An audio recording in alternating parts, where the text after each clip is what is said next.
only rightful ruler of this world. Thy kingdom come. The rule of God to be established. The divine law to be enforced. And for this purpose, if you have to go to fight against the emperors, against the oppressors, you have to go to fight, to war. But this only is the qital fi sabilillah. Now let me quote here an example. In the mid-50s, the people of Algeria, Muslims of Algeria, Aljazair, they were fighting against the French. And there was throughout the Muslim world an uproar. It is jihad fi sabilillah, jihad fi sabilillah, jihad fi sabilillah. A deputation came to Pakistan.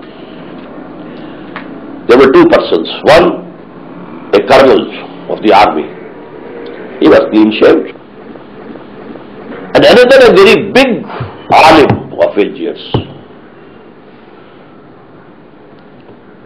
Allama Bashirul Ibrahimi. Very big, the knowledgeable person. They wanted some funds and some financial support. I was the Amir of Jamaat Islami at that time in Montgomery, which is now called Saiwal. So we formed a body and collected some amount. And when I heard his speech, so beautiful speech, so passionate about jihad fi sabilillah. But when that jihad became a success,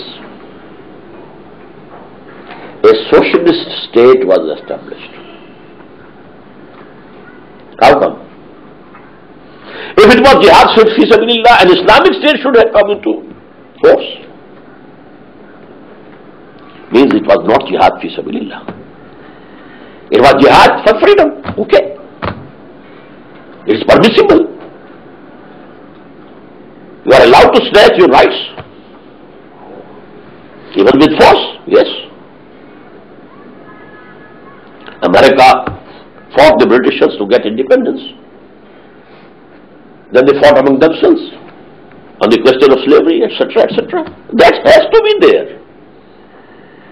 But for the cause of justice, because the very purpose I have told you of the sending of the prophets and the messengers and the books was لِيَقُومَ النَّاسُ بِالْقِسْطِ, so that people should abide by justice. And the justice can only be given by Allah. He is the creator of all. He can tell us what should be the rights of the women and what should be the right of men. Men as husbands, women as wives. Because He has created both. He loves both of them. Al-Khalqu Ayalullah, there is the hadith of the Prophet. All creation are like a family unto Allah. So the women are also loved by Allah, men are also loved by Allah, and only He can decide what's the point of justice and balance. The mill owners are also creations of Allah, and the workers and laborers are also creations of Allah. He can tell you what's the point of balance. So to establish that just social order given by Allah to humanity through His last messenger Muhammad, in that struggle, a time can come when you have to take up arms against the tyrants, against the oppressors, to establish the just social order of Islam.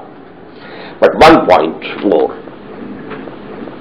What I have told you and spoken about, that was the part of the seerah of the Prophet. What about today?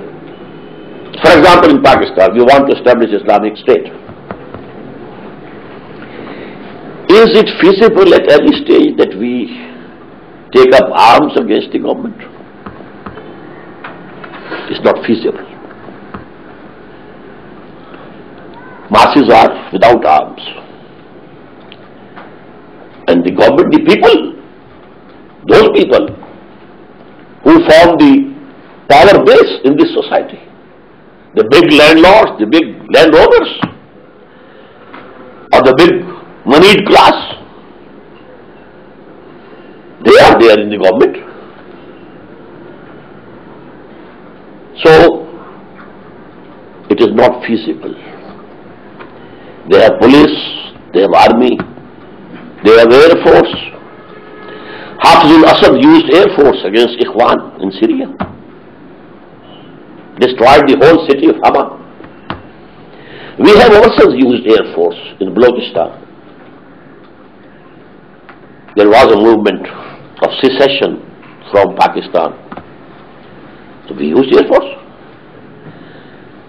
So this is not feasible. What is feasible? Going back to Gandhi, non-violent, non-cooperation, non-violent, civil disobedience, and the third stage going to Khomeini.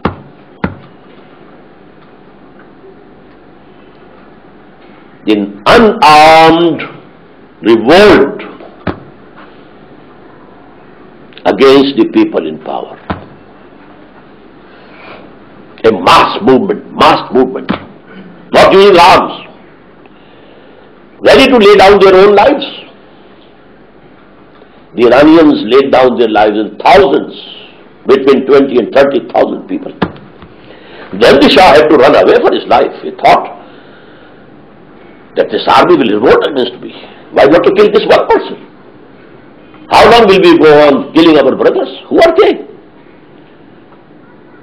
Our brothers, our sons, our nephews in the street?